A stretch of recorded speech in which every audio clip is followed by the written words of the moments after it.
Good evening, everybody. Good evening. Nice Evening, to Mike. see you. Nice to see you. Good evening, Garth. Good evening, Kev. Good evening, Greg.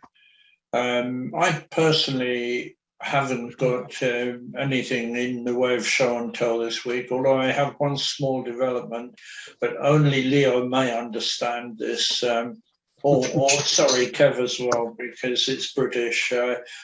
I've got a new hot rod body being built for me, number 19, oval hot rods.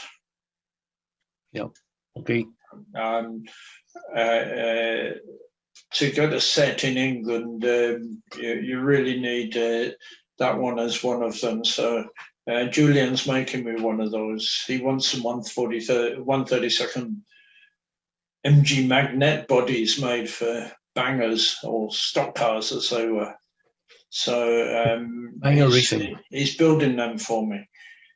But I haven't got a lot more than that. I measured up what I thought was a rather small cheetah the other day, and it does seem about one in length anyway. It appears to be about 1/47th. But we will see. Maybe I didn't measure it properly. Who's number 19? Totally forgotten. Oh, okay. Somebody. It's somebody very famous. It's somebody extremely well known. It is, and I've totally forgotten who it is. I've been drawing pictures of it. I have pictures of it all over the place, but my brain has gone tonight. I just went out and looked at that code again, the passcode, and this time it was 8113 ... You know, that's what I got. Added a 3 on there. Right. So I don't know what's up with that. I tried clicking on it. 2 digits missing off the end. Yeah, I'll sort it for next week. But I see we have Alan here. Welcome, Alan. Evening, Alan. Yeah. I'm just getting past the thing of not having any much in the way to start off with show and tells or anything. Has anybody else got any show and tells? I got one. Okay. Garth started first last week, so I'm going to put Alan on first this time. Yeah. Good. Go on, Alan. There we go. All right. The latest car design as far as one of my projects is concerned. Let's go ahead and share the screen. And there we go. Ooh. Is that one of them there Cudas? Yeah, that's a 1970 racing version. The looks like a Dodge Charger to me. Looks like a Dodge Charger to me. The Chargers and the Plymouth Cudas were basically the same platform back in the day, as they say. But this is the drag racing version. I went ahead and scanned it in from a 1/64th die cast, and I'm doing some modifications to it right now. The one that I'm actually trying to model is one that Sox and Martin did years ago, and they didn't have these little hood lanyards, and they didn't have the fog lights. So as you can see, I'm in the process of editing that out now and removing those particular details. Hey Alan, did the Sox and Martin one have bubbles on the where the wheels are? I mean, like wheel arches with extenders. No. The drag cars did not have extended fender flares. Okay. No. All right. Are you gonna be printing those? Because I want 5 of them. You don't have enough money.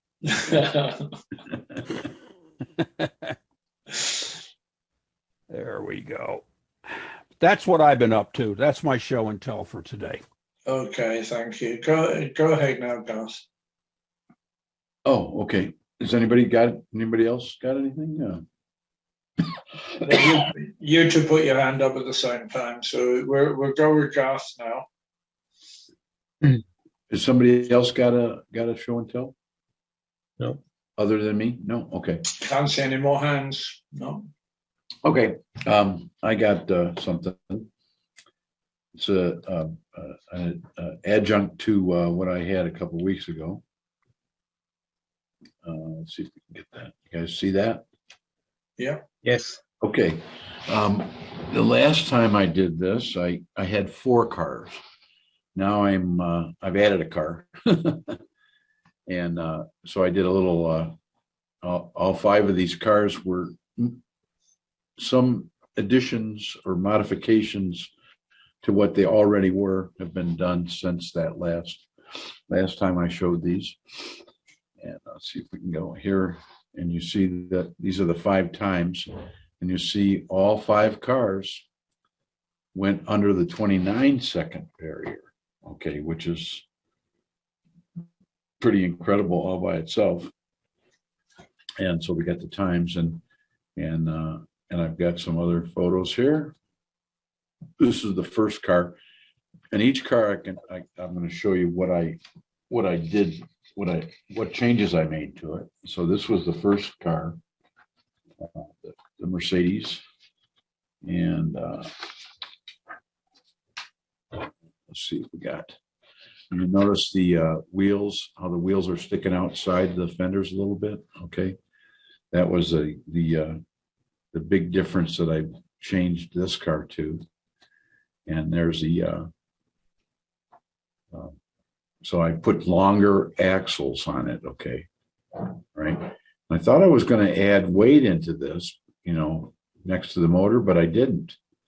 Okay, and actually on all these cars, I did something with weight, but it wasn't add weight; it was to take weight out. So this got the new things, and you see, I went at least a second faster just by making the stance a little different. Okay, on that car, that's the fastest car. And there's a second one. And this car, just this morning, okay, broke that record. Okay, so this is actually number 1. This is did a 27.26 this morning. Right, just goofing around with it. I did another little mod to it, and this again, you see how we got the wheels outside the arches a little bit, so we got a bigger stance to it, and then it had the front wheels were changed. I had the smaller 911 Peter wheels on here, and I changed it so they're both DTM diameters. So we got the same larger diameter on the front and the back. I had a new front axle again, to widen the front wheels, and I removed weight from the sides of the motor. I had some pretty big, serious weight right here on the motor sides, and I took that out. Okay. And it made a huge difference. Okay. Garth, that looks like a different motor. Yeah, it is. This is the one that's got the black, I guess we're going to call it a train motor. Okay. The one with the spiral plates in it. Okay. And this car is really, really, really going fast now. And it's quite cool. Okay. And this was number 3 on the hit parade. This guy, and the difference here was I removed weight from the motor sides on it. Okay. But another big difference was this rear wheel here is a nylon, an SLS nylon wheel, same design as the front wheel. The front wheel is PLA. And so I switched, and it had PLA on the front and the back, and I switched out to the newer SLS nylon wheels. All right. And again, I didn't have to move the axles around because I already had quite a wide stance to this car. But I did remove the plate. I had aluminum plates back in this area, about under the axle all the way up to the motor plate on both sides, and that weight came out. So that was the change to that. So new rear wheels, and you see the difference here. See, this is almost 1.5 seconds faster. Okay, so I would, as far as the speed, so that was pretty cool too. All right, here's the new car. Okay, the fifth car. Now this car, in this photo, this is how I first configured it. Okay, and these are Peter Pfister Shapeways SLS nylon NASCAR SCX wheels. Okay, and I had gel claws, NASCAR gel claws on it. Okay, and I couldn't get this car to run very well at all, and I just was really disappointed with it. Okay, and it was so high off the ground, and it just wasn't very good. Okay, so I decided to change it. Okay, of course, and that's what the change is. Okay, you can see that as far as the speed per lap, this was 30.5 was the fastest. More often than not, this was that car, that version of it was doing 32s and 31.5. So right away when I made these changes, I got it down. Gee, that's about 2 seconds different. Okay, so it went pretty fast. Okay, these are SLS nylon wheels from Craft Cloud, same design, Garth design. It's got gel claws on the back, and the car has been lowered by 2 millimeters. Okay, and this shows got the wheels stuck out quite a bit. Okay, and it also got longer new axles in it. Okay, it already had new axles in it, but I made them longer, so it's got another longer stance to it. And then, but the big change really was the body being lowered. Okay, and I had to notch out see this corner here. You can see how this got notched out because the body in the very front, you see the front corner of the body here, actually sits down over the top of that. Okay, and it wouldn't allow me to lower the body down, so I had to notch this out a little bit. Okay, and this, I think I'm going to take some of this weight out of there. Okay, but you can see it already got under 29 seconds, so it's pretty cool. Okay. What crown gear is that? It looks quite big. This is just a regular SCX crown gear. Right. Okay. Oh. No changes to the motor or anything. It's got the standard guide that I use, the Peter Pfister extended blade guide on it. It looks like it's only running on the outside of the tires as well, though. Yeah, I keep, on all the cars I've been truing the gel claws down a little bit with sandpaper on the track, as I go. And for some reason, these SCX tires on the regular stock rims, they're just a little bit cupped, okay, as you would say. Mm-hmm. And I'm a little leery of truing too much off, but I can tell you that just truing that much off made a huge amount of difference. Okay. This car really goes well. Okay. It was a rattle trap kind of car before that. And, the stock car just doesn't have enough width on the tires. Okay. It's got really wide, big, fat tires, and they're just not wide enough for it to go good without magnets on it. Okay. And now it goes really well. Okay, so I was pleasantly surprised by lowering the body, and it looks a lot better too. I don't know what you guys think, but that's the way it would look this for more or less is like a stock car, except for these gel claws in the back are a little bit bigger than stock, not much bigger, but a little bit bigger. And the wheels I put on there are almost identical in diameter, but like I said, if you look at the difference in the height. And are there still gel claws on the back? This is still gel claws on the back. Okay. So how have you managed to? I thought gel claws were silicone. I'm sorry, that wasn't silicone. Those are gel claws. Okay, See, Yeah. for the longest time, I thought gel claws were silicone, but they're not. They're apparently they're ED, a rubber it's called EDPM, I think. And it's the rubber that they use to make seals for windshields for cars. That really soft, kind of malleable rubber. It So looks and feels a little like silicone, but you can actually true it. So Okay. it's That's but what I was like saying, said, thinking. Everybody says it's difficult to true silicones. I was just wondering how you went about it. yeah, I because it's not silicone. I'm sorry, that was my mistake. They're EDPMs, as far as I know, and like I said, they are difficult to true. Okay, and but I've been doing a little bit at a time, and it really is making a difference in the lap times. Okay, and you can see the wheel arches. Look how high these wheel arches are on this car, and this was, Mhm. and so I did quite a lot of carving out of this. Okay, I had like I said, I had notched this out so I could get the body down, and then I took the body post and I sanded the body post down and kept playing with it until I got it. And luckily for me, this on this particular car, on these NASCARs, the chassis actually will fit into the body, so I didn't have to do too much carving on the sides of the chassis like I did on some of the other cars. The body just naturally came back down to the wheels. Okay, and turned into, like, again, it's a piece of junk into a pretty nice car. So the last car is the number 5 car, and this is the CUDA. And the CUDA this morning actually beat this time too. The CUDA's down in the almost 28.2 record. And what I did to the CUDA was, let's see, I just removed weight out of the CUDA.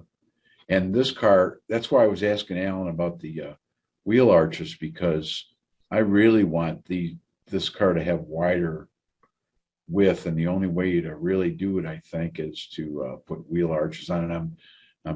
I'm not going to do that to this body. I might do it to some of the bodies that I end up with later. Okay, when I start goofing around with chassis and stuff on it. But the stock bodies, I'm afraid to goof around with it.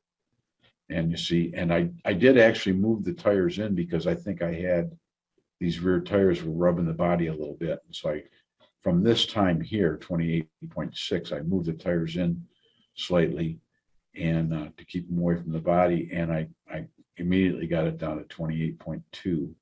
So that was quite the improvement.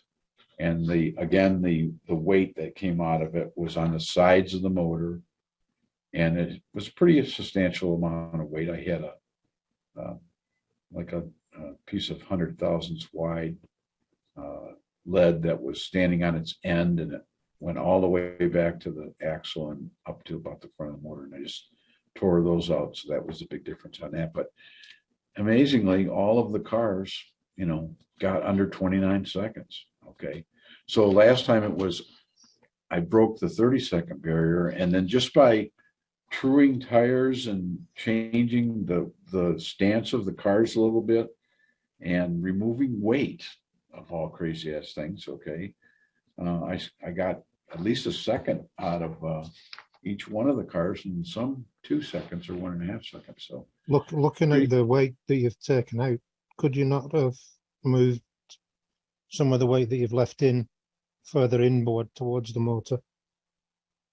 So it makes its center of gravity more inboard, if you know what I mean. yeah. Is there room to move it in, or is it going to be hard? Actually, after ripping out, some of the cars, I removed so much the weight was inboard. Okay, I moved huge amounts of weight that were inboard towards the motor. Okay, and that's why I wish Stefan was on here, because I'd like to talk to him about it.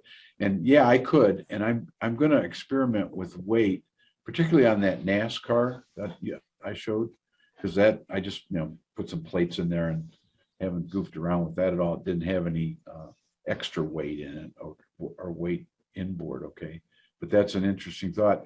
And see, the train of thought was before, okay, on the SCX cars that are compacts that the weight, it needed to be low and it needed to be out by the edges of the chassis, okay? And then I think the last time I talked to Stefan about it, he's going the other way. He's going your way. He's going the inboard and back weight. Okay, so that's another whole group of changes I could make to all 5 of those cars. But to tell you the honest to God truth, I'm learning a hell of a lot about the effects of weight and truing of the tires on the 143rd cars. And to my surprise, okay, none of the cars, other than the Go car, have a whole lot of weight in the front end, okay, to hold the guy down. They don't seem to need it, okay. So, and you don't know if that's a voltage thing. I mean, I run all the cars on 15 volts, okay, and it could be because of I'm using the same blade guide on all of them and the same. There's a lot of the sames on the cars, okay, even the cars are different, okay. And but I think out of all the cars, and here's a grouping of all the cars. I don't know if you guys can see this, but these are the 5 what I call good 143rd cars that I have. The one that's interestingly the fastest is the very first car that I ever had, which is that tuning car.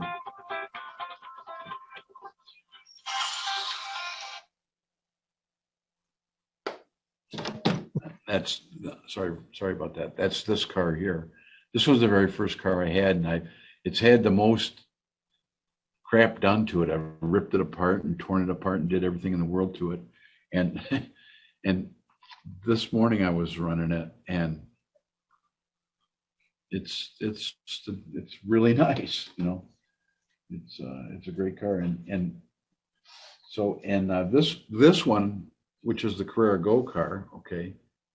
I got to tell you, that's probably the biggest success, okay, because this car was a rattle trap piece of shit, and now it runs like stink, okay. And I mean, it's definitely the most modified because it's got the whole inside of the chassis all been hogged out, and the body's lowered, and it's got different size wheels, and it's quite a lot of modifications. But to me, the most important thing is that I can get a Go car to go equally with the SCX compacts, okay. And so my next 143rd car is going to be another one of these Mercedes GT3 Go cars, so I can modify it and make 2 cars the same, so I can have 2 cars to race against each other. Garth, are you still using the solder wick braids? Yep, and I totally ignored all of the. I got to be careful what I say here. All the apostles, okay, really told me I was a fool and stuff about it, but it's a secret as far as I'm concerned. Okay, it's not just using solder wick; it's the solder wick that I'm using. Okay, and Kevin told me that it's got junk in it. Okay, and it's no flux or whatever. Okay, but as far as I can tell, it doesn't have junk in it. Okay, because Exactly, yeah. I'm still using it as well, Garth, so you're not on your own.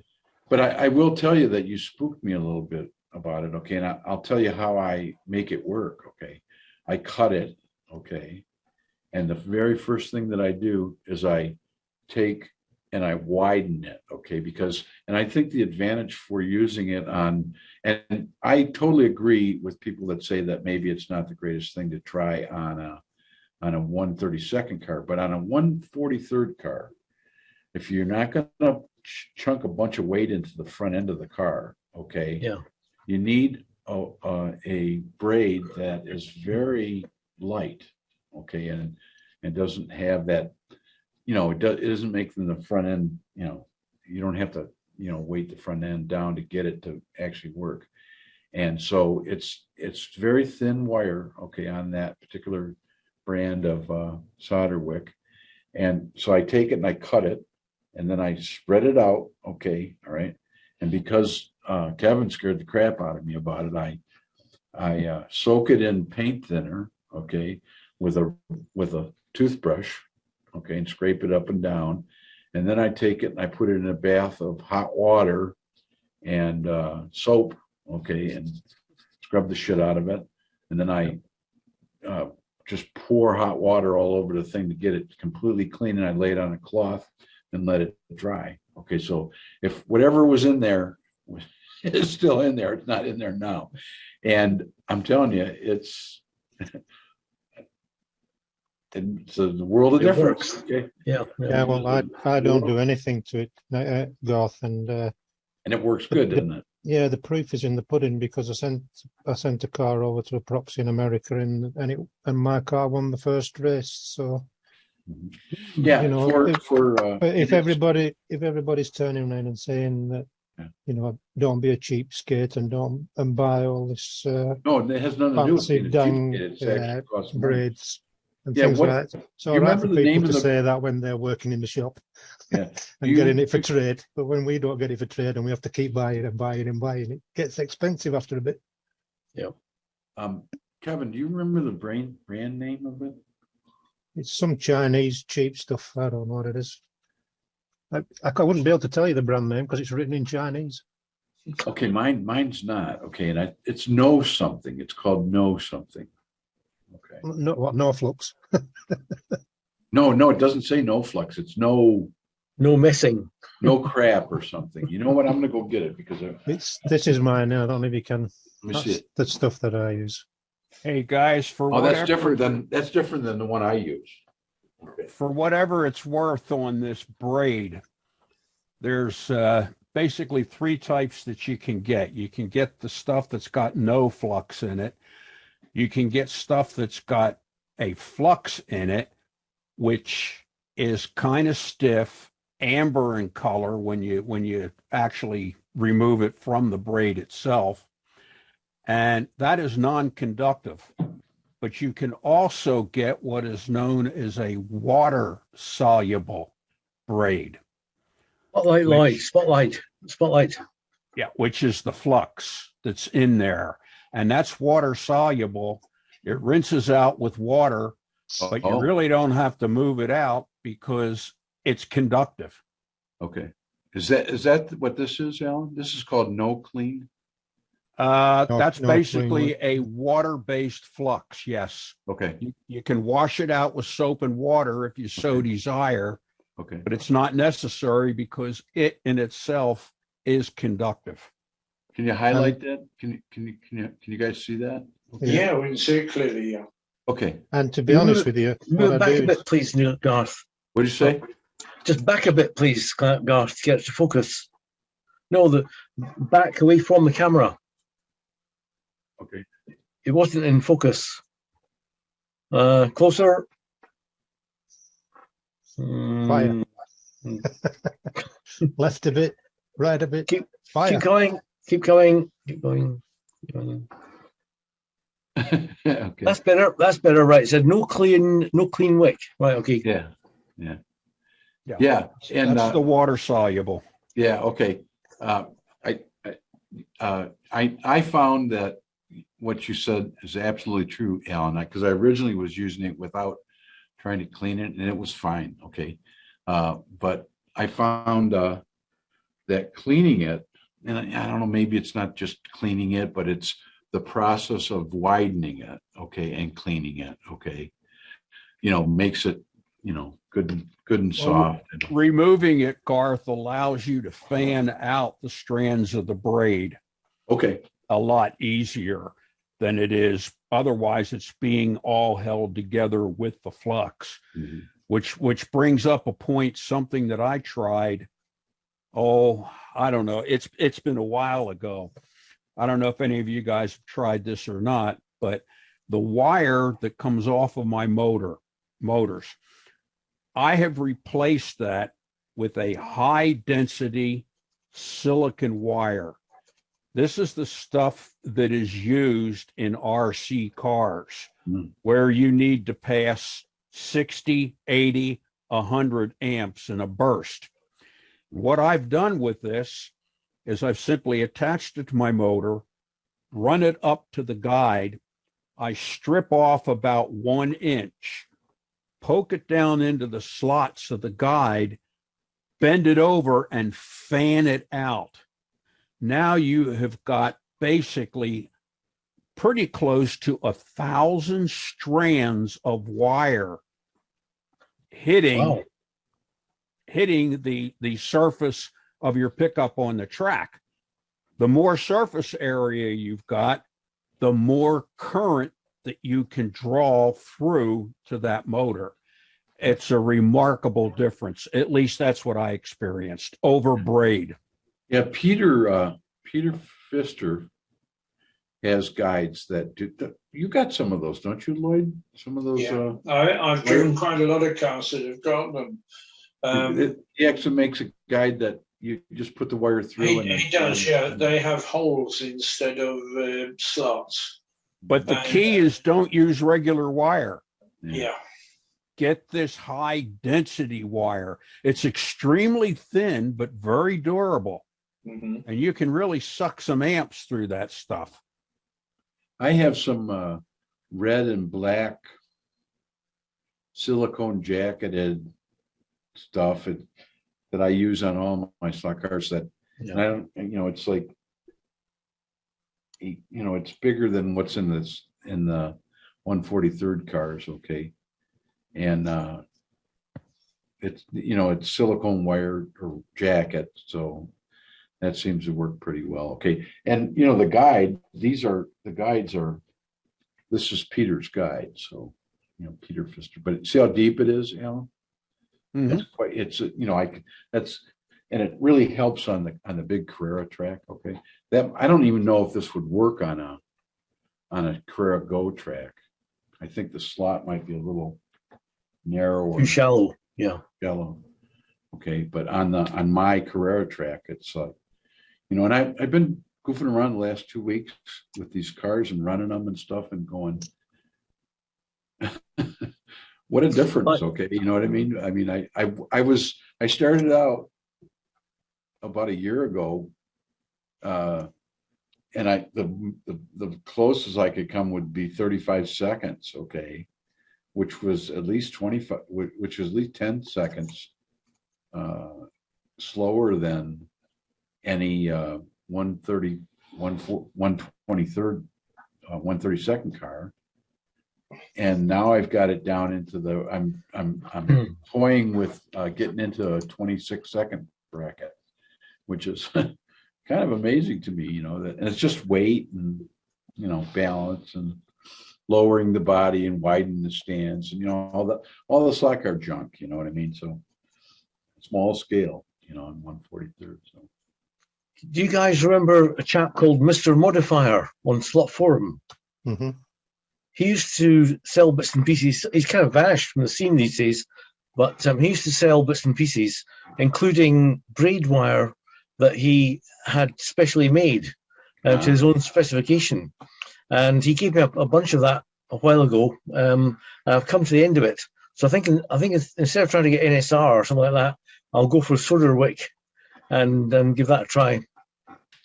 That's the reason why I sticked with the Soderwick, because I bought some NSR braid, and the Soderwick is softer. Softer, yes. It's a lot thinner. Yeah.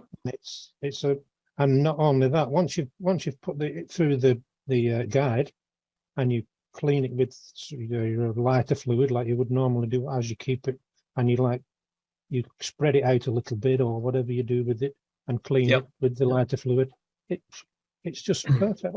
There's nothing wrong with it. And it's like it's pennies compared to the other stuff.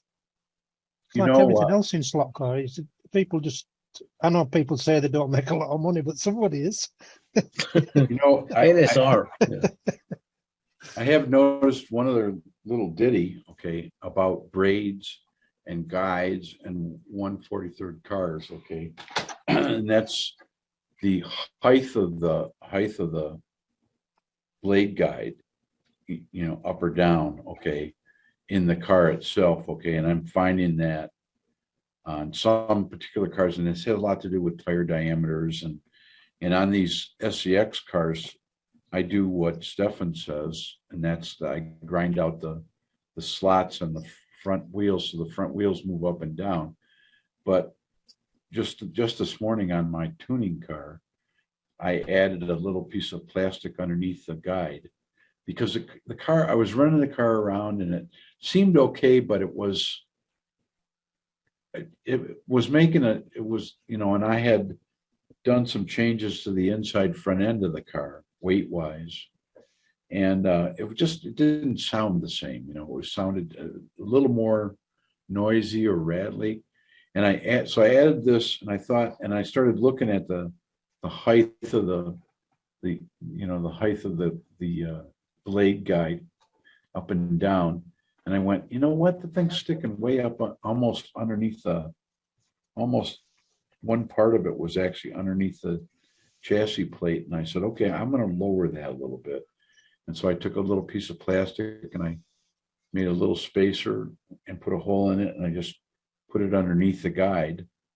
And lo and behold, all of a sudden, it was like Mr. Smooth all of a sudden. The car just quieted right up and started performing a lot better. And I went, Jesus, all I did was move the guide down, 20,000 or a millimeter or something, so, or not even a millimeter, maybe a half a millimeter. And so I went, okay, here's another thing. Okay.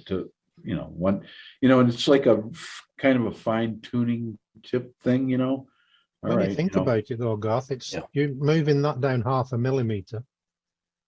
If you related it back to the 1-to-1 car, you've moved it a hell of a lot. Yeah. Yes, you're good point, Kevin. And it's kind of a compromise between, you don't want to go too low because you don't want it to drag, and this is where the softness of the braid comes in too. What we were talking about, how nice and fluffy and soft that braid is. Okay, if you start coming down too low, now the thing is, especially going over a large Carrera track, you're going over, you're hitting all the track separations and so on and so forth. And also, you're also by lowering it down as much as I did, as I got a little bit more blade down into the guide. Okay. And like I said, just that one little change. And I actually did cut some weight out of the front end of the car a little bit too. And I went from being on my list, it was second, and it went to the fastest car. Okay, all of a sudden, just with minuscule little changes. Okay, so what happens is you start tuning and dialing in all these things, and once you get down to where you're not going to get so much more time out of the car, it's a compromise between how smooth the car runs and so on and so forth, and how much more you can actually do to it. Okay, you can do too much, I guess is what it is. Okay, so interesting, very interesting to me. So a lot of fun. What is interesting, what is important here, I think, is, Garth, you're doing one bit at a time. Mm-hmm. You're doing exactly. one little thing at a time. Yep. When you take a car and you modify this, modify that, and modify everything else, you don't know what is actually causing improvement. So by doing one piece, then driving it, you can see where the improvement is coming from. Lloyd, I wanted to tell you about the black motor. Okay. Yeah. Yet last week we were talking about the black motor and what. Is it worthy or similar in speed and stuff to the SCX compact motor? And I'm telling you, I'm getting more and more friendly with that motor. Okay. And I'm convinced after what you told me about it being a train motor, I'm convinced it's a train motor. Okay. Because the one thing that would make it a good train motor is that it has great low, low Torque. When you're running on the track and you take it down in speed, okay, Slow running now.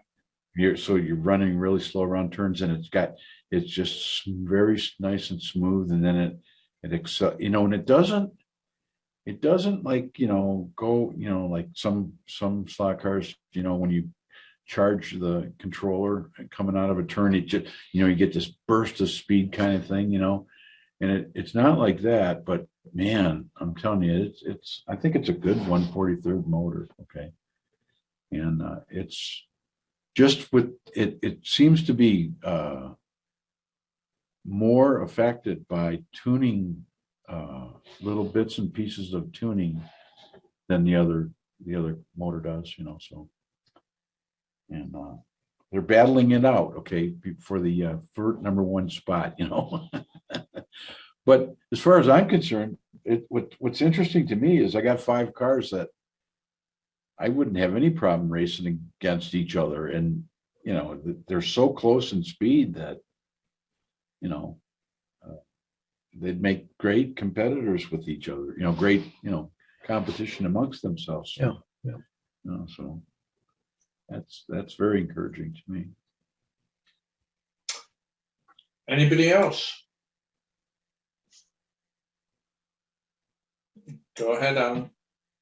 I don't know if anybody's interested in this. I'll flash it up anyway, since I've got the application up that I'm doing the modification on this Barracuda. I'll go ahead and share the screen. Can we have those CUDA bodies once you get it? Are you going to print them? And hold on here a minute. Where are we? There we go. I just wanted to point out that these things are not as easy as scanning in, and then printing them out and everything like that, especially when you're doing the modification. Yeah, you got to take each one of and those as you little can things see, out, Yeah. Excuse me? You have to take each little bit out of there, right, Alan, to get it out of there? When I'm removing this particular piece right here, I've got the procedure that I can go ahead and I can select a little dot, or I can go here, see how that turned white? Yeah. Okay. Or I can select a line and that line turned white, or I can do the entire face. So by selecting a multitude of faces and then hitting the delete, you'll see that they disappear. But the crazy part to that is like this one right here that's nice and dark, that's another embedded face. So I have to select that and then delete that. So approximately just removing this fog light will probably take about 2 hours worth of work. Hey, Alan, I got a question for you. Underneath the fog light, okay, on the pan, the what do they call it, skid pan or whatever? Is that what? Do you have to reconstruct the pan, or is it underneath that? Well, if you take a look on the left-hand side, Garth, you'll see where I have removed part of the fog light, and you can see the pan is intact. Okay. Where you have to be careful and you have to keep your eyes on the procedure is when you are removing the portion that you want. If you go too fast, you don't pay attention, you can remove a section of that pan.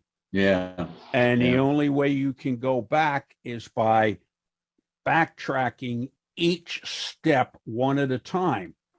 So that if you happen not to pay attention, if you did 500 steps past the delete of the part that you wanted, now you got to back up 500 steps. So that's just a procedure for those who are a bit interested in it. Yeah. There we go. Thank you. And then you're gonna resin print that body, right? When you get it all done? Is that how you? You're muted, Alan. There we go. I've got a lot more final cleanup work after that, Garth. And after that, depending on the outcome, I may be able to get away with even FDMing rather than Really? resin. I got a new FDM printer that I'm just ecstatic about. Oh, It's ultra smooth surfaces. I've got it dialed in. I'd have to say it's almost on the caliber of a rosin printer now. Ooh. really? Yeah.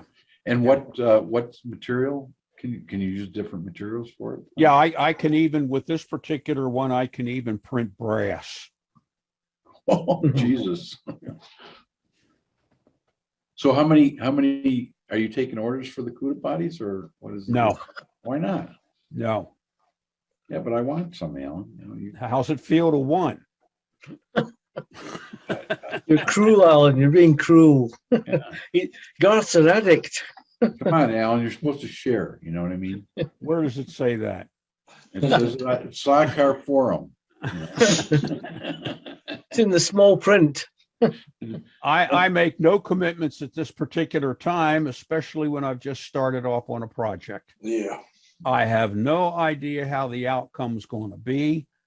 And knowing people the way I know people, of which I am one of, disappointments are not very friendly. So if it doesn't happen to work out, I don't want anybody to get upset. I just assume be pissed off at myself. Yeah. I think it looks pretty good, but so far, right? I mean, Well, sure, because it's a digital working in a computer. now The end result is the printout. you did the same process with the Stinger, right, Alan? Yep. Okay. Yep. Well, you're having prop bodies made. Isn't somebody making bodies for you? When I get them, but I need what I would want with that body is so I can take the wheel wells out of it and put, widen the wheels, so I can get a wider width, So Hot rod. I hack it up, cut it up. Is there any prototype type? Is there any full-size car with these wheel arch extensions on it? Yeah, You mean the Barracuda? Hmm. yeah. Yeah, I think there is. I don't know the answer to that one, Lloyd. I know for sure there's one that was in a movie. It had rear wheel arches on it. Okay, that was one of those. It was a black. When I forget the name of the movie now, it was early 1970. Right around the 70s or 70s. Oh, okay. I'm just thinking prototype. I think Lloyd's going that way too. Something that passes SCCA or I think stuff I like think, that. Yeah, I think there was one that had that they might. It kind of would look like your Bebop Anglia. Okay, Lloyd, with the wheels sticking out, with arches. Yeah. Was it a legitimate class? Yeah, it was a. I know I've seen photos of it. It was a racing, sports car kind of racing. I don't think any of the Trans Am cars, because I don't think they would allow that. Okay. Yeah, well, that was my point. The legitimacy. If it's just like a guy that did some freelance work and went out on the track and had a good time with it, I can understand that. Yeah, well, Lloyd showed me a bunch of cars that. Yeah, all these guys in Britain used to do crazy stuff. that's right. The class of racing we had over here was originally called special saloons. Special saloon, yeah. And Super saloons. They later called them super saloons, yeah. And every picture I saw of that you showed me that super saloon thing would make a great slot car. Everyone. Yeah, the thing is, nowadays, if you look on Slot Forum and the other groups, there is an awful lot of cars that people are taking and just sticking big wheel arches on because it fit their chassis. Yeah.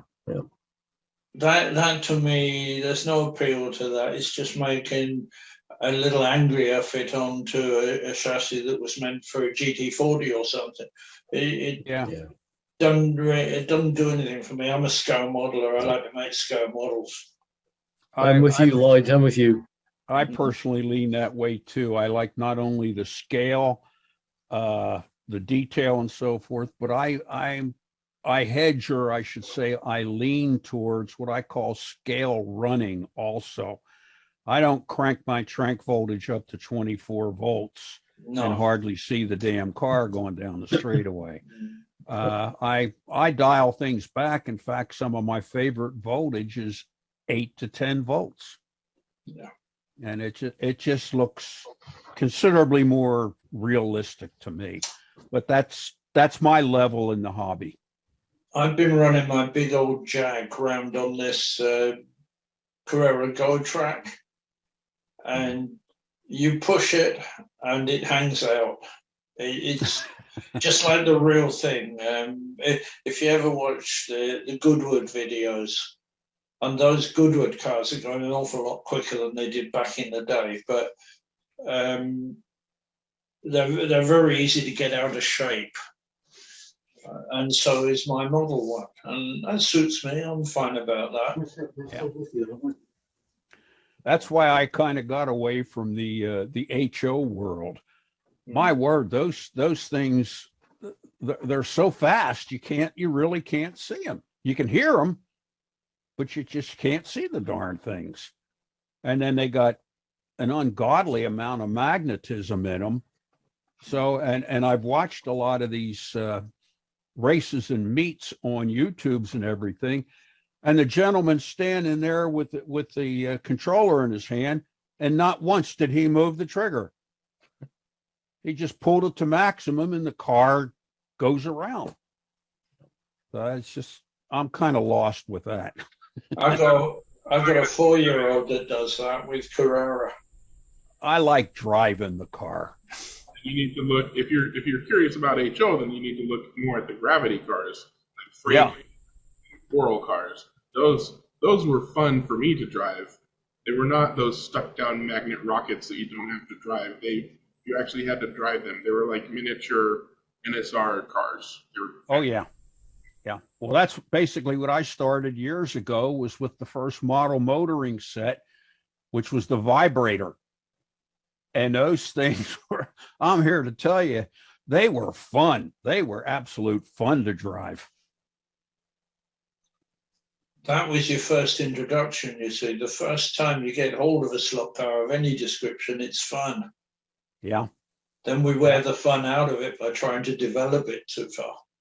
I had the little figure 8 set, and it was a Corvette and a Jaguar in the set. And I set that thing up and played with that all Christmas Day and all Christmas night. Mm-hmm. And what was disappointing is I got up the next day and the damn things would hardly run. They were all oxidized, and I started taking a look at it, and that little piece of flex material that came down, which was part of the vibrator that hit that ratchet drum or whatever it was, one of those was already broken off. So, and then I think it was shortly after that, I think, is when Aurora realized the downfall of that design, and they came out with the, I think they called it what, the Thunderjet 500, which I think was their first pancake motor. And that was as different as night and day. There we go. Yeah, the ray cars and the stuff that I raced at the Coral last year, those are basically Thunderjets. Yeah, those to me, I mean, they go at a pretty good clip, but not like some of these other cars, Greg. I mean, my God, I've seen some of these cars that guys got a couple $100 in a 1.5 inch little blob. I mean, I know what cars you're talking about, where they're just watching a car or listening to a car zip around that they can't even see. But yeah. Freight cars, the guys that race at that level put as much work into that as $250 car.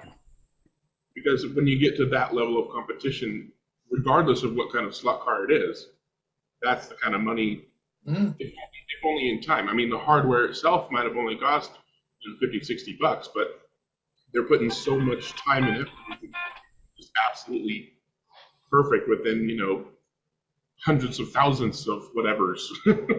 There's a definite science to those freight cars. Yeah, it's fascinating. Yeah, but it depends what you want out of your hobby. The club people want their car to win races. They want to be as fast as possible. They don't want to build them. Yeah. There's the other end of the scale, like me, and I like to make things right up from raw materials, sort of thing. So there's no right or wrong. Some people like those cars that do what? They go around a 110-foot track in 3 seconds. Well, that's their sort of racing. It's not mine. Well, that's what I do with my drag racing. Again, I enjoy that. But what I've done with the different classes, as an example, like the pro stocks, I run those at 8 volts. And then when I move up to the funny car and the dragsters, I run those at 12 volts. It's just a level of realism that I enjoy. This one group, Nitro Slots, my word, they've got cars that are going down a 30-foot drag strip in 0.2 seconds. It's just a big blur. Again, like you said, Lloyd, it's all what you get out of the hobby. They have this challenge, I guess, to dump as much money as they can in and get as fast as they can. I don't know. I don't think it's that, actually.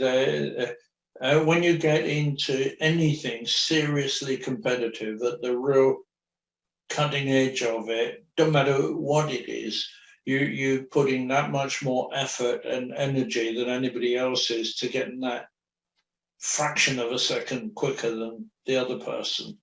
Whether it's running or any other form of sport, it's not only just model cars. Those at the very top, money doesn't come into it. Well, a lot of these serious drag racers in the upper scales, there's a lot of money that passes underneath the tables. Yes. A lot. I stay away from that.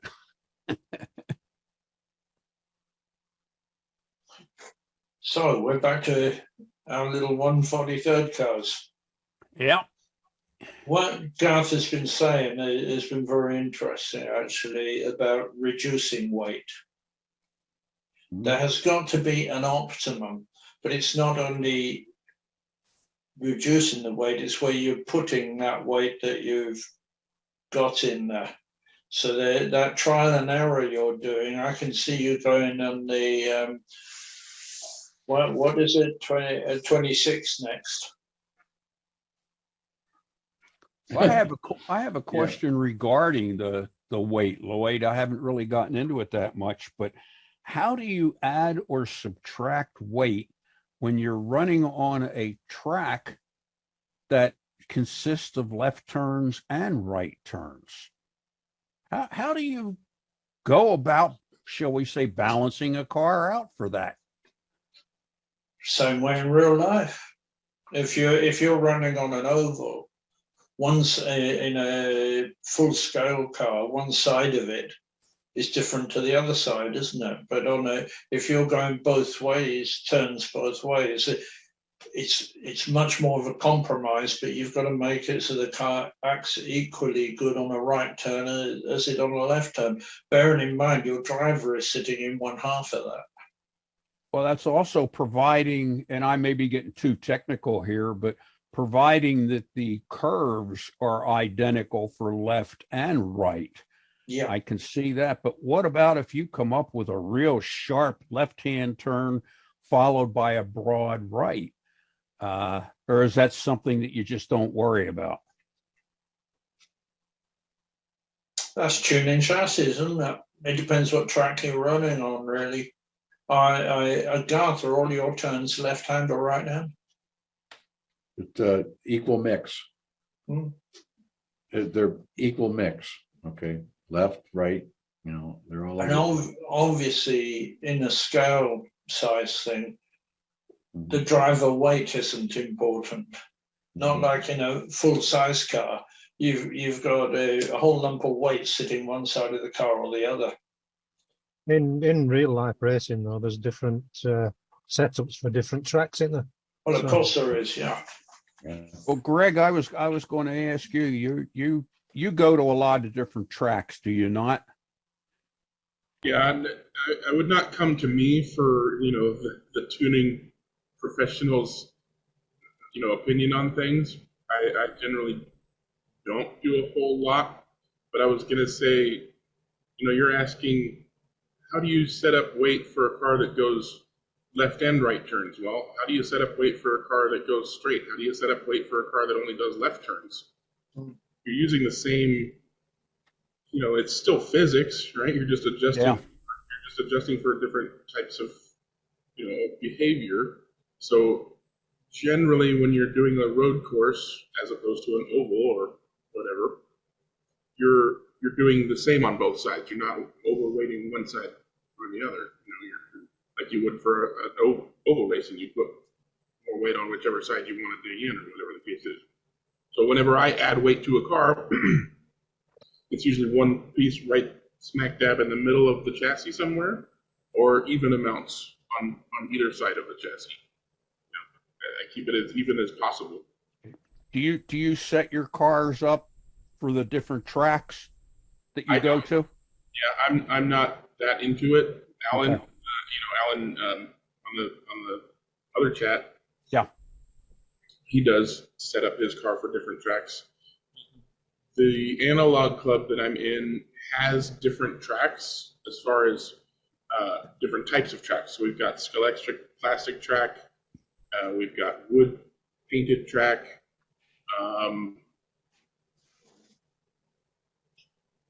Yeah, I think that's pretty much it. We don't have any other plastic tracks, but generally we don't do a whole lot of. I don't know anybody who changes their car setup between going to plastic track or wood track. We always run the same tires, regardless of what track we're running on, because the race spec says this kind of tire, so that's the kind of tire we race. Mm-hmm. And we generally pick tires that have decent traction on both Scalextric Sport Track and on wood tracks. Anyways, there might be a guy or two in the group that would maybe turn some screws one way or the other on their pod or on their chassis, but I don't know any of the guys who change the weight.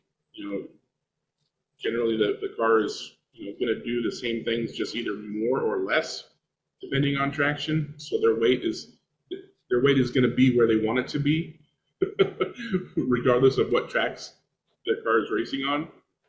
But yeah, I don't even see the guys messing with their screws very much. After we start a series, most of their testing and tuning is out of the way. So most of the time it's just, cleaning the tires before the race.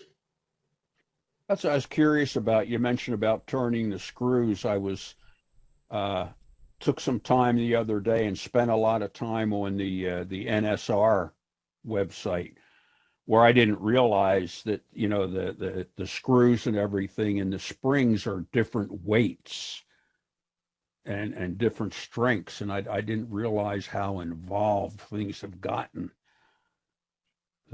Apparently, it's makes for a big difference, supposedly. Yeah. Oh, it absolutely does, and that's why the whole pod tuning and chassis tuning and whatnot comes up in the Wednesday chat regularly. Yeah, I realized that, and quite frankly, I've been lost because I'm way behind the curve on a lot of that stuff. Like I'm in the middle of the curve somewhere. I'm not at the beginning, and I'm not at the professional, Chris Walker type spot either. Oh, Chris is something else. He's or Dennis or whatever. unbelievable, shall I say, powerhouse of knowledge or experience. But he May not plays work with for me. 140. He plays with 143rd as well. Yeah, yeah. He had asked a couple questions on some of the chats. I was kind of surprised that he was asking about 143rd. I kind of assumed that he was messing with it. I assume. Sorry, go ahead. I was just going to say, did anybody share that open slot car website that one of the guys last week had pointed out? Remember, Alan, I think you were there, and I asked if you guys had known about it, and you said you didn't know about it. I was wondering if anybody here has mentioned it. No, I forgot totally all about it. I've got it written down here on my yellow pad, but is this something this champ's been messing around with for quite a while? Yeah, after I looked around the website, I realized that it was the open slot car guy who's been doing 143rd 3D printed stuff for several years now. Yeah, I don't know who he is. He's not somebody that crops up in the normal 143rd circle, but I know he was doing a lot of printing in this scale at one time. Yeah, and he's pretty much, when he went silent, I think he was posting a lot on Slot Forum, and then he just kind of went silent. I think since then, he's basically kept it to his website, and when I looked at the website after somebody had pointed it out last week, he's made all kinds of advancements on his designs and with the whole open slot car concept. He's got some really cool looking bodies and chassis and stuff on there. It's definitely worth a look-see. So it sounds like he woke up. I'll see if I can find the link real quick and share it so you guys... I'd like to throw something in the loop here. For some years now, these big 132nd cars, big to me anyway, have used pods. And they tell me these pods make these cars go very quick and they work very well. Peter has made some pod chassis in his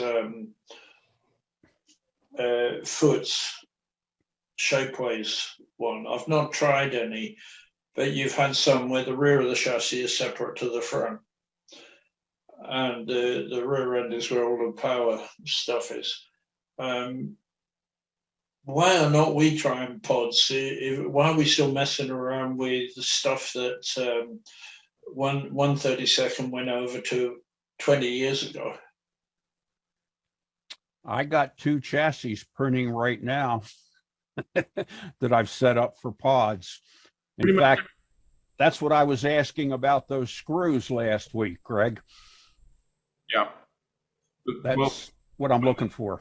When the topic comes up, usually the first thing you'll hear is Chris kind of hemming and hawing in the background, getting ready to state his case that basically pods are only a thing for manufacturing efficiency so that they can make tens of thousands of pods, which all will go into their hundreds or 500, of whatever chassis, right? So they don't have to build a whole chassis for every car. They can build the chassis that holds the pod and then the pod. So basically his stance is that, and I can't disagree with him. Obviously, I've got no grounds to disagree with him.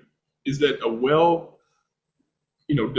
properly designed flat whole one-piece chassis is just as good as a chassis with a pod, as long as you have some way to decouple the chassis weight with the motor and the rear axle, your drivetrain from the body weight, so that you can kind of use that decoupling to make it drive better. You don't need a pod. But pods are really, really efficient way to do that manufacturing-wise, and of course, then they serve as a really good way of decoupling the drivetrain from the rest of the car weight. It's inventory control for the manufacturers. Yeah, they can use one part for 50 different cars. Exactly. The thing is, and all, I think that you have to use tiny motors, don't you, for the smaller cars? Otherwise, you have no room left for a chassis if you put a pod in with a big motor. Yeah, We'll it's see. just about designing. If you're doing your own chassis design anyways, then you can obviously take advantage of whatever technology or inventions people have come up with. Does anybody remember my Torino? I'm not The sure I Torino, saw it. the Torino with the it was an AMT Torino, I think, something like that, and it was actually a body that Steve sent me. Hello, what we got here? This is the open slot car thing. All right. I don't remember him posting these bodies. So those bodies, those are obviously that looks like either Go Track or SCX Compact Track. So that's Yeah. 143rd bodies, and he's got his wheel, his tire making jigs, and tire mounting and cutting, and he It's did a rotor. It's a hot knife router. So he made a plunge handle for a soldering iron to do plunge routing of foam. So that's one of those things, is building a track on foam. That's good. Cutting a slot with a hot knife or with a I soldering like iron. that. That's good. I'm trying to find where he's actually got links to his files. I've seen those cars a while ago. Did he do those a while ago? I don't remember those specific models. Yeah, I at least 2 years ago I saw those cars posted. Oh, he's a Transformer fan. Cool. I'm surprised none of these. Oh wait, that's a link. Download STL files to print your own slot car. Yeah, I can remember those cars myself, I think. Okay, let me see if I can download these. Because apparently this button is for this up here. This space makes it look like this button is for that, but it's not. It's a zip file. Okay, I'm gonna stop sharing. Yeah. Once I What I was saying with the Torino is the first chassis that I made. Funny enough, I've still got the SCX chassis somewhere around, but the first plastic chassis I made for it had a pod. I didn't think a great deal about it. I just copied a 132nd chassis, and I never developed it. It did run quite happily, but it wasn't necessarily that quick. And then I decided I thought Joe Door chassis was much prettier, so I made one of them instead. But I've still got the pod and bits of that chassis around somewhere. I just didn't feel like developing it because plastic chassis are boring.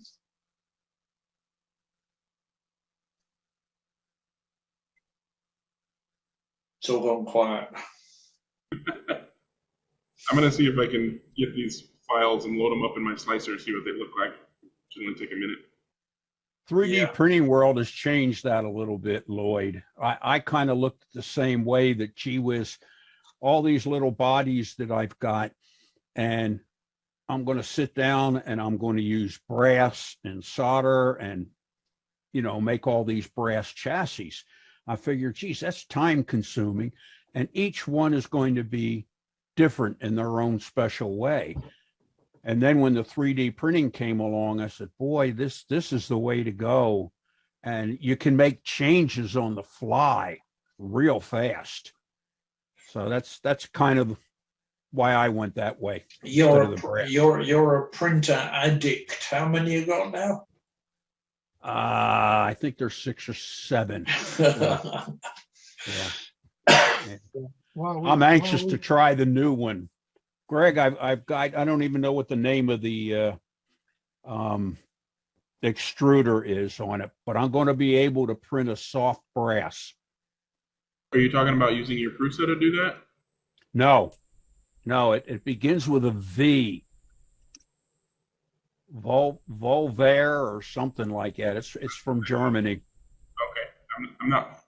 I know of a Boron, which is a DIY printer that it's open source. You can download it and print it and buy the parts and stuff like that. But I don't know what you're talking about.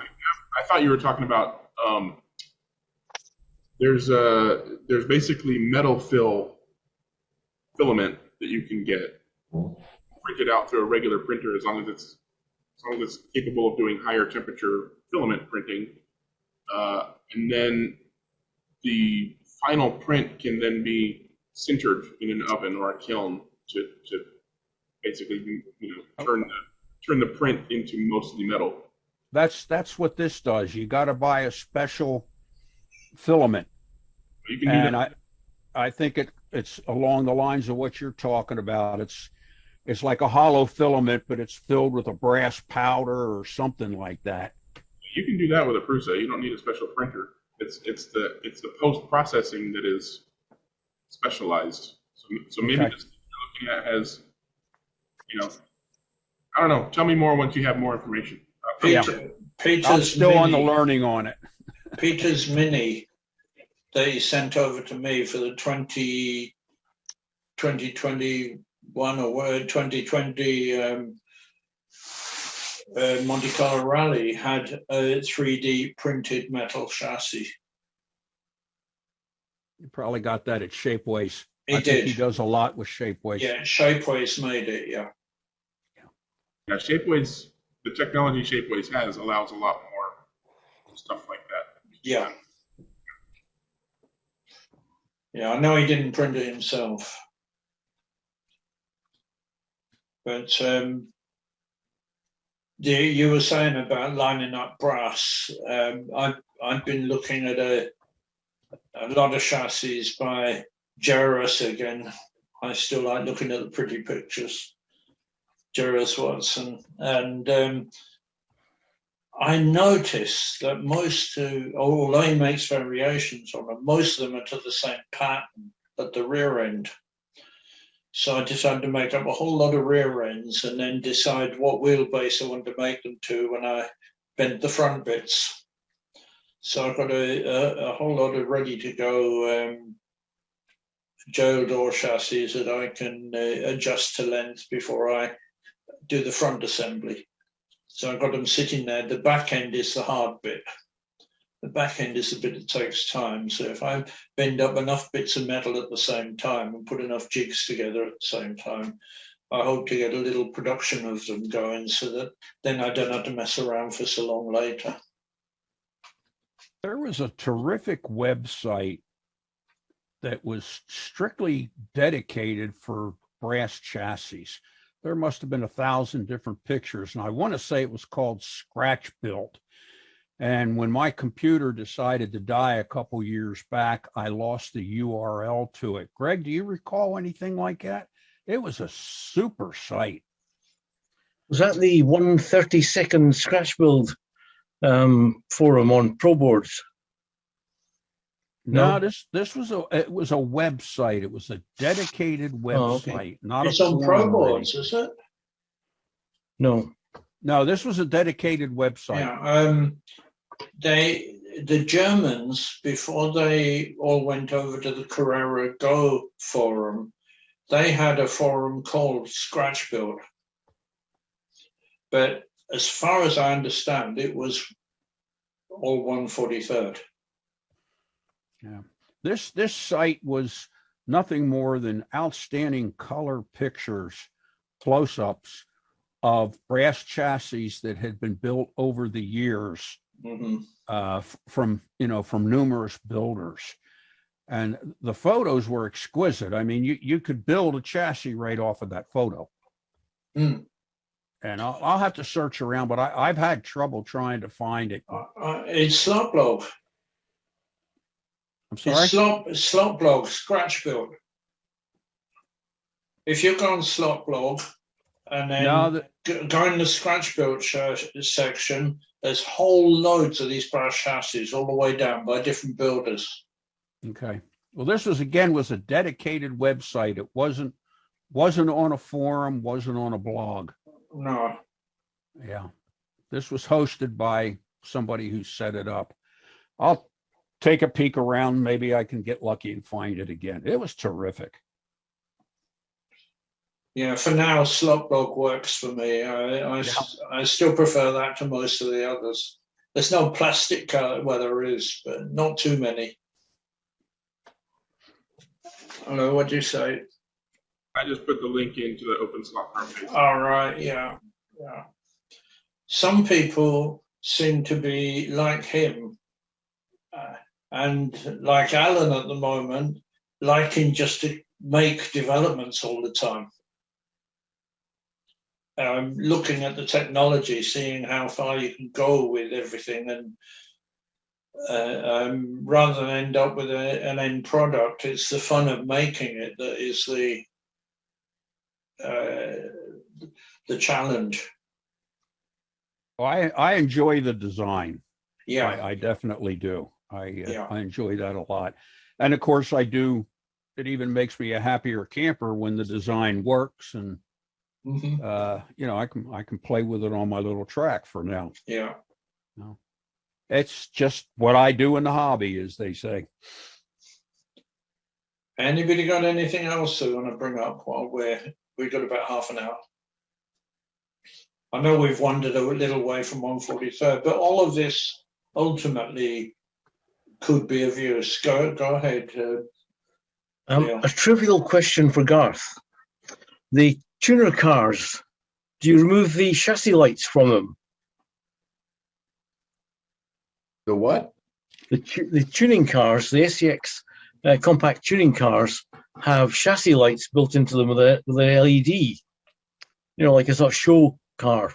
Not this No. one. No, that Yeah. one hasn't got any, no. No, there's nothing. No. in it. No. Okay. Just wondering. I had one of those when I first started in the scale. I bought a load of Carrera Gold before I gave them all away. And one of them did light up underneath. They're SCX, aren't they? They're SCX, are they? Yeah.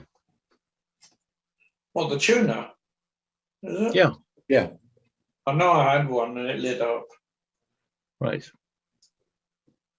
I got a couple from my local hobby shop who are fed up looking at them on the shelf.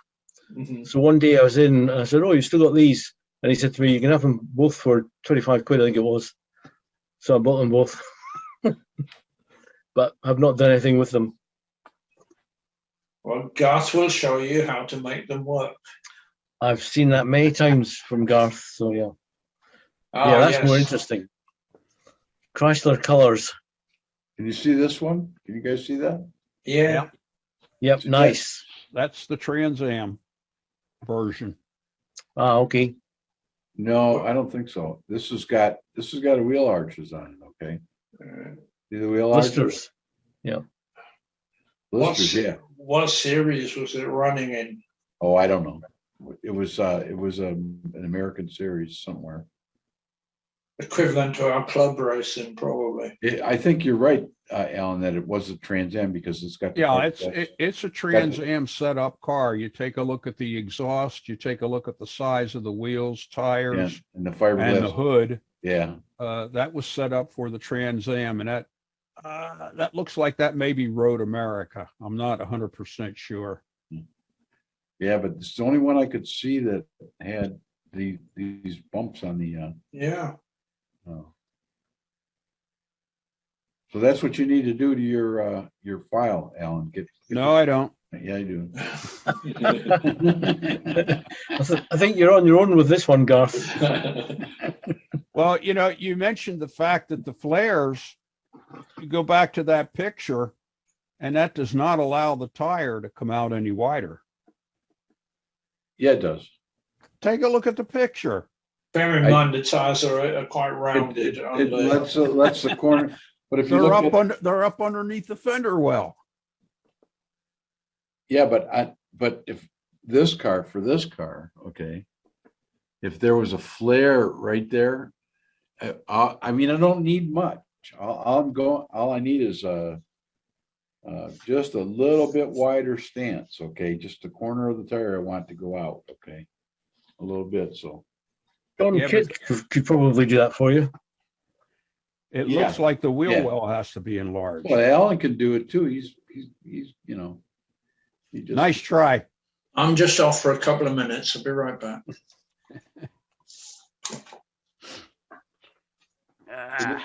While we were sitting here, I took this and widened out. See how I widened out the Oh, the solder wick. Yeah. solder wick. You see the let's see. I don't know if you can see the see that's Yeah. how wide it is, and Expand it sideways. Yeah. expanded it out. So, Tease is probably the word, isn't it? yeah. NTE is the name of the thing. It's really not. Yeah. Really quite good. I bought a big ass spool of it. I got this at my local electronics store. And for this piece here, this is let's see how many feet it is. It's 5 feet, okay, or whatever it is, 2.5. No, I'm sorry, 2.5 millimeter width, 5 feet long. But That's I up to bought, here. and this was like, like $4, $3.99. So I bought a big giant spool of this on eBay for like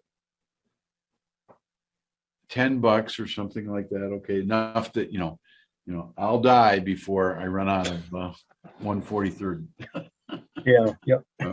Great. So, and because it doesn't take much, they're pretty durable. So. Well, I've been beavering away, occasionally working on my Carrera Go track build. And I said on the forum that I was doing a bit of 3D design work, very basic stuff, just a cross beam and a sort of U-shaped support to support the track. Then I thought about adding on the little pegs that are on the Carrera supports that fit into the base of the Carrera Go track. So I ended up with these. So I bought the Carrera pillar tops, and I printed this 3D beam, which is not a big deal. So I did that, and I thought, wait a minute, I could probably, with not too much effort, build the top of the pillar into the design for the beam. So I did that.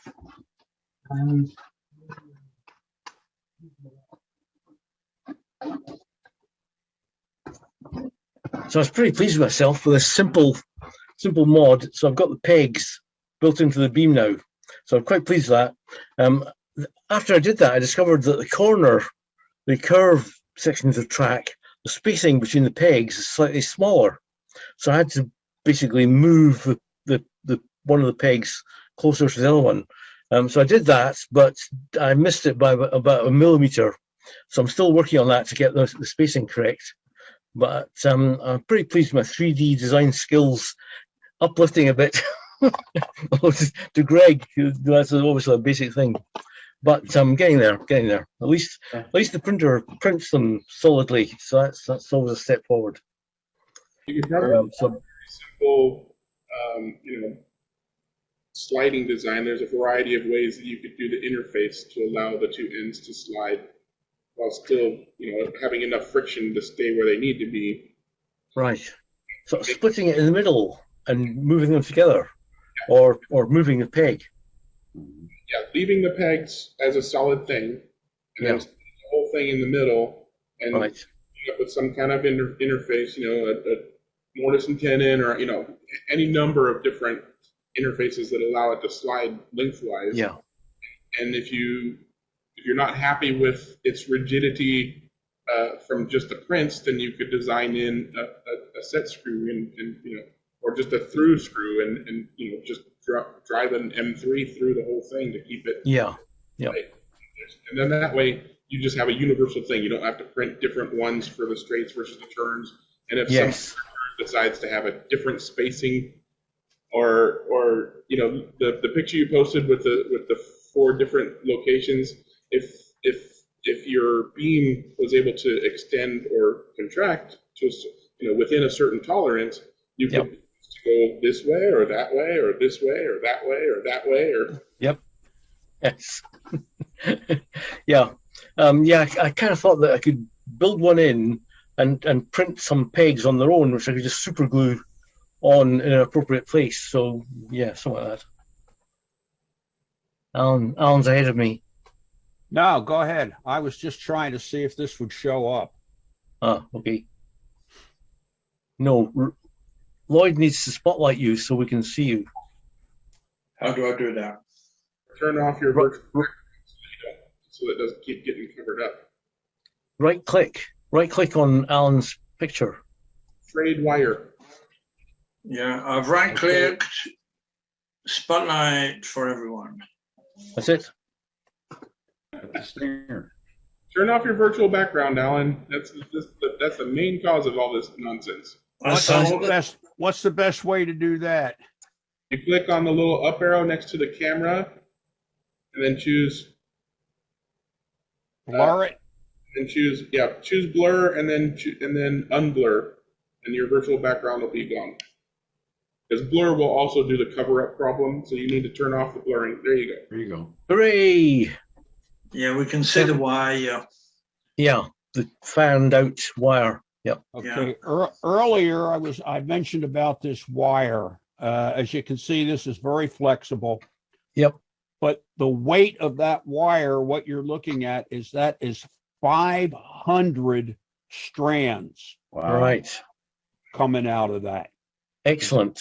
So that makes for a heck of a lot of surface, and you'd be surprised. This particular wire is rated at 80 amp continuous. Wow.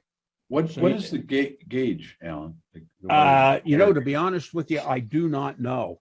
I'd have to do a measurement on it, which 18, I don't. 18. Is it available from remote control car specialists? There's all kinds of places that you can get it from. Yeah. Right. This here is, the outer dimension on it, the jacket is 2 millimeter. But I have gotten fantastic results using this over braid, sticking it down, bending it 90 degrees, and then fanning it out. Yeah, a lot of the European guys use that setup. A lot of the European guys use that setup, and they're just getting rid of the braid altogether. They're just using the wire as the braid. Yeah, and it works really well. But but it didn't work really well for me because I don't think I had as many strands in the wire as what you have there. Yeah. But yeah, they seem to swear by it, especially in 1/43. But I don't think it's good enough for 1/32, to be honest with you. It's not what I would call expensive either, and No. It's pretty durable and lasts a long time. I bought some silicon coated wire to use for guide wires, and it came. I wasn't too sure about the gauge business, so I just took a chance, and it arrived, and it's quite thick. So I thought that's too thick to use, but maybe I need to look at that again in case it is that kind of stuff. I buy this. I buy that wire, or did buy it, because I bought a whole lot of coils of it, so I haven't bought it for a long time, of various thicknesses to try it out. And the gauge, I don't know which gauges they are. I'm not sure if any of them have got anything written on the packets, but I did find that the big gauge, the sort of thing you'd normally use on a 1/32 car, was far too big. And all of my cars use this stuff, but it's probably not this highly rated stuff like that. But the cars that I did run with just the wire and no braid, some of them stayed fine with no problem, and some of them did. All the little wire strands fell out eventually. So it's got to be to do with quality as well. Right. Yep. There's a local home track here that the guys have moved over to that wire. It's 1/32, and they're running. It's a Carrera, either analog or digital. They can run, and they are just as pleased as can be with it. They're very impressed with it. So if you get the right stuff, it's working for their 1/32. What I like about it is it's nice and soft. and there's a lot of strands touching it, the contact of the track itself, and it has a tendency to conform, if your track is doing whatever. Whereas with the braid's just a little bit stiffer. So I would think that you would get more of a continuous contact. And although I haven't been able to verify it any, they say it's been an improvement as far as the digital is concerned, because they're seen to be experiencing a better, more solid contact with the rail. That's interesting. Who knows? I should convert one of mine back over and see what happens. That looks much too heavy. Yeah. What gauge? It goes up to 20, it looks like. Is 20 smaller than 4? I think it is, yeah. Yes. Okay, so It works the opposite. Yeah, there you go. Yeah. Yeah, I've got similar to that. I'm not sure if mine are silver in color wire or whether it's coppery color. Can't remember. So I guess that's a pound per meter. Yeah, but a meter goes a long way in 1/43. Yeah.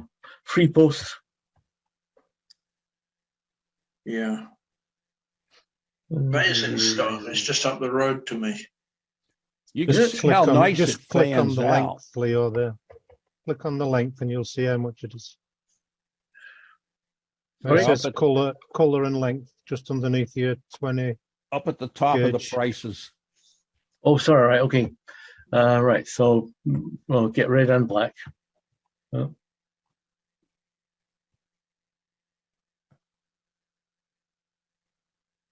Whoa. Okay. Right. Is that the gauge you want? 20 gauge? Don't know, but Well, probably. above on is where it shows what gauge you're choosing. Yeah. That's at the top, yeah.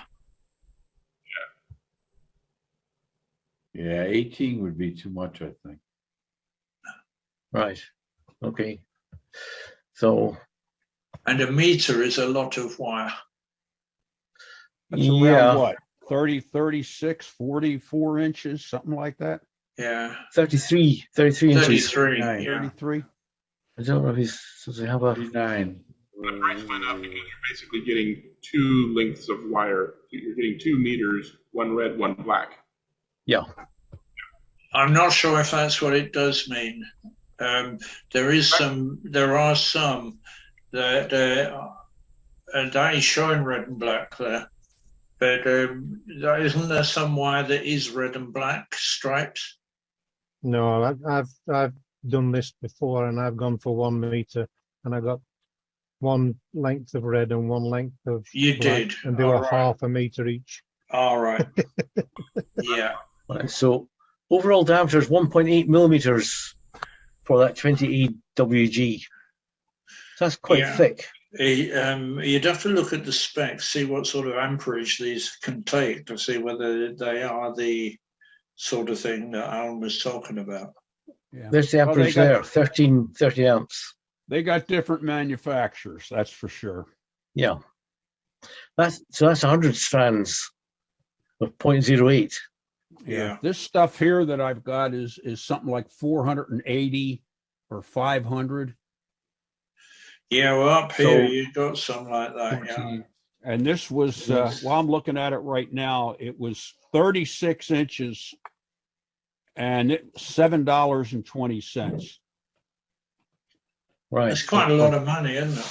for 3 foot. Mm. Interesting. Well, I like the way it fans out. Yeah, yeah. Make a lot of surface connections there. I would think that maybe on Scalextric Sport Track, The it thing might. is, Leo, Yeah. when you're looking at the insulation thickness on it, and you've got to look at the overall diameter. Yes, yes. Yeah. 1.8 1.8, millimeters. but I got the 22 gauge, 1.7, Okay. and that's, I don't know if you can see, that's just flexible as anything. Right. Okay, interesting. I think I'll try That's Garth's not very big. Soderwick. Yeah, 1.8 isn't that big, is it? Well, compared to the existing motor wire, I think it's quite thick. Existing motor wire is 1.3. Is it? Is that Scalextric? That's Motor just wire. a wire out of a random car. I don't know what Right. it's come from. But it's probably this is probably more flexible than the motor wire in a Scalextric car, for example. Oh yeah, far. And like all of these things, there probably is different quality. Yeah. The more Yeah. you pay, the more quality you get. Yeah. I don't know what the seller. You're getting a much heavier, much more flexible. Right.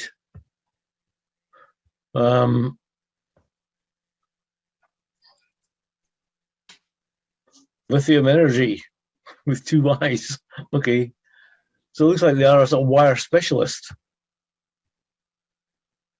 And Yeah, battery wow. specialist, yeah. Too many choices. Too many choices. Right. I think I'll make a note of him or her, them. I've got the impression they're in Basingstoke from what I saw earlier. Yes, it did say that, yes. How far away from you is that, Lloyd? Right. It's a very expensive train ride, in fact. Because when Is I it? went to buy my car, I had to buy the train ticket on the day, and for 2 of us, it cost about £110. Wow. Right. It's Wow. only an hour's ride on the train. Good job you can't see my password. Yeah. Right, okay, interesting. How are we doing time-wise? I've lost sight of my time. Let me have a look over here. Looks like we got roughly 16 minutes left. Okay.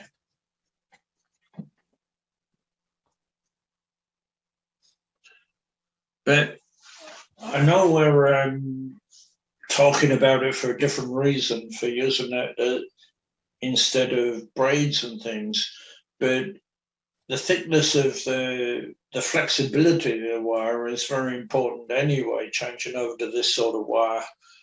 Yeah. Improves Well, I the way the noticed that guy moves.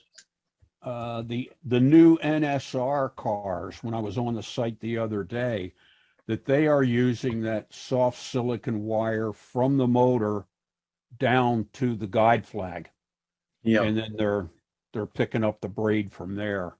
So they've moved over to that real soft stuff. I thought It eliminates one connection, doesn't it? So when you've got the normal situation, you've got the wire coming from the motor, and then the connection to the braids is done by a push fit or a screw or whatever. So they're doing away with that extra connection, aren't they? And connections are always a weak point.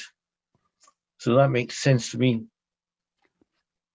Yeah, because I think most of them either use I'm not 100% sure, either a screw or like a little brass ferrule that pushes down into a hole. Yeah, something ferrule, like that. Yeah. I'm still primitive. I solder mine. Ooh, Dennis will give you a run for that. Dennis will not have that. No, Dennis and Chris will tell me all the reasons for not doing that. Yeah. My cars don't go 1,000 miles an hour and change Well, directions. That's why you need the flux in the wick. Yeah. Yep. There you go.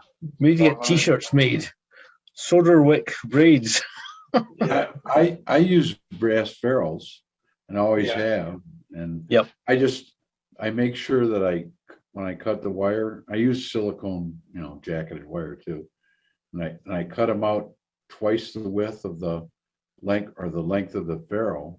Yeah. And then fold it over the whole length of the ferrule. Yeah. Yep. And I push the ferrule down in there, so you get. I've never had any. That works well. Yeah, it works well on Peter Pfister's guides. Yeah. That's what, you know. Yeah, I take it you get the guides that have got some sort of slot in them then, because Peter also does the ones with the holes in.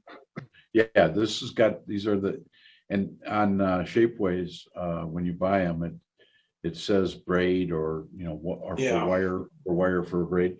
And his has, they're quite cool. They have a wide slot, okay? And then on the end of the slot, on each slot, there's a little round part where you can put a screw or a ferrule in there. And they work fabulous, okay? Wouldn't change a thing, okay? But I like the ferrules. And I used to use, you know, my slot car experience really was mainly with slot.it stuff. And when I hit slot.it stuff, it had, the older ones had ferrules, and then they switched to set screws, you know, using grub screws and stuff. And I never really liked the grub screw thing. And so I just bought a bunch of ferrules, and that's what I use, and it seems fine. And over the years, I've done different things like solder the wire on the end of the braid, or solder the ferrule, or, you know, all that stuff. And just a regular. Garth, Peter's guides, how do they compare size-wise to the standard SCX guide? I mean, apart from the depth, we know the depth is greater, but the overall size of them, the footprint, as it were, are they bigger than the standard SCX guide? No, it's about the same. I would say it's about the same. Right. Okay. You know, and so it's not a 1/32 scale guide. No, it's a SC. The name of it when you buy it is this one. He has three for SCX compact. Okay. Right. And this one is SCX compact, braid guide, deep blade. Right. Okay. So it's extra deep blade. It's the same as the other one, his other one, except for it's got 1.5 millimeter more blade. Yeah. But I don't think they're much smaller than a 1/32 guide, are they? I've got some of them, and they're about the same size, really. Yeah, they are. They're very similar. Okay. Yeah. And I have had zero problems with them. Zero. Okay. And I've done, you know me, I'm always goofing around with stuff and filing on it and goofing around and soldering stuff and changing it around. And it's just, no matter what I do, you can't destroy them. I haven't never broken one either. That's the other thing, you know. Yeah. Crashing a car. On my wood track, any car with Peter's guide was going to always stay in better than any of the other guides I put on them. No, I don't know why, but they just work well. Well, I found, when I really made a breakthrough on them was the guide comes just with a post, okay, mm-hmm. And the breakthrough I finally got around to was I gave up trying to use screws or aluminum, round things that had set screws in it. And I just use a piece of ABS plastic tubing that, and it just, I cut it off to, like 1/4 of an inch, and I just push it onto the top of the guide.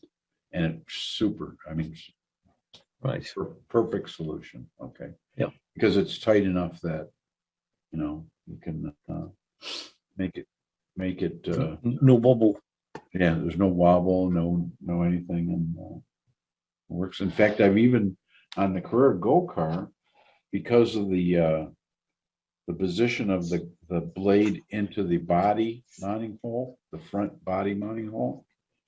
The nice thing about that situation on the Carrera Go car is that the front body mounting hole has a cavity for the screw head to fit into. Well, guess what? Okay, the guide fitting in there with a plastic tube on the same tube that I used to push the guide, to hold the guide in. Okay, I make a little small one and file it out, and I can adjust the height of the guide. That's in that hole, and it's absolutely, it was like a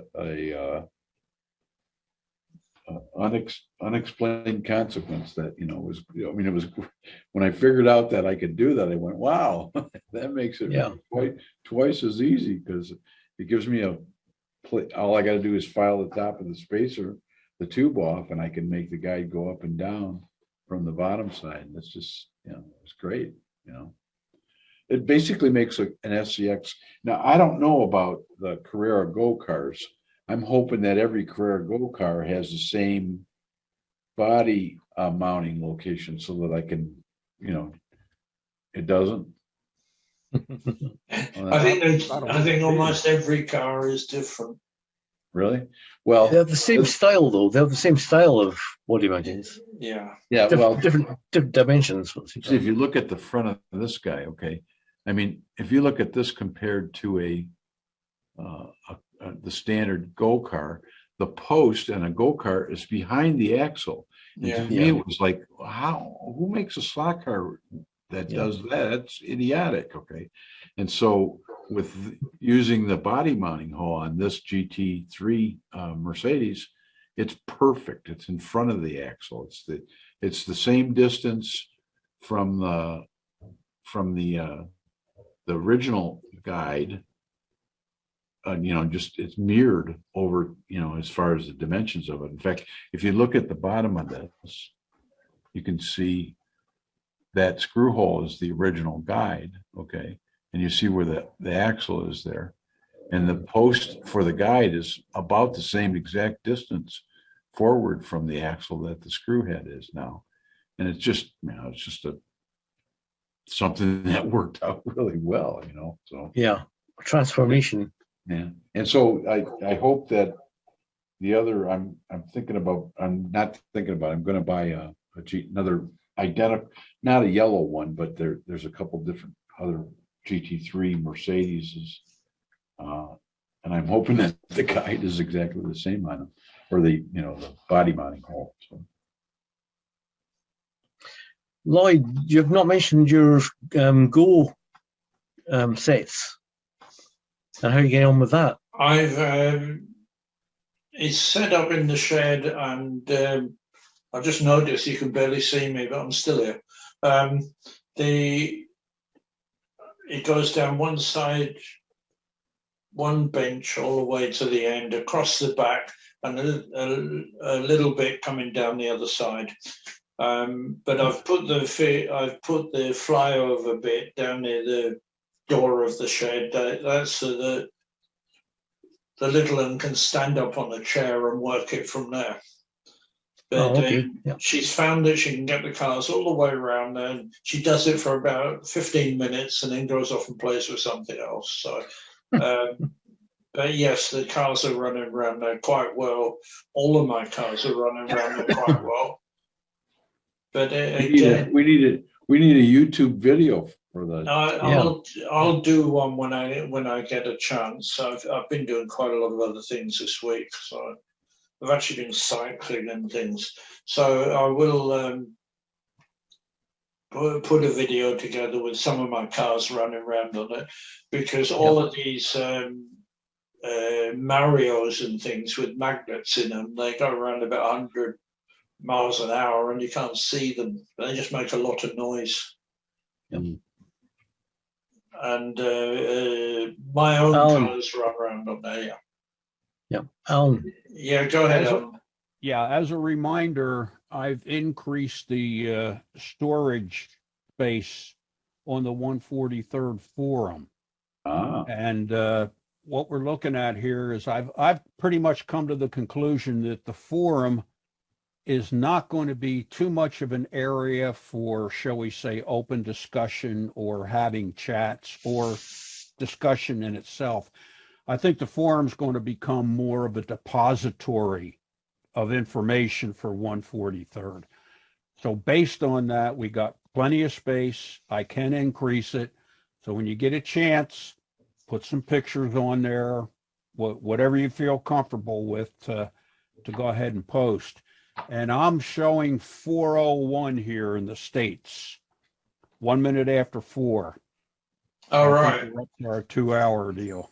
Yeah, so am I here. So what I'll say, I'll take it off record now. Let's say goodbye for now. I'll take it off record. Greg, Thanks, I'll see Lloyd. you Wednesday. Hold on, Alan. Greg, don't go anywhere. I got a question for you after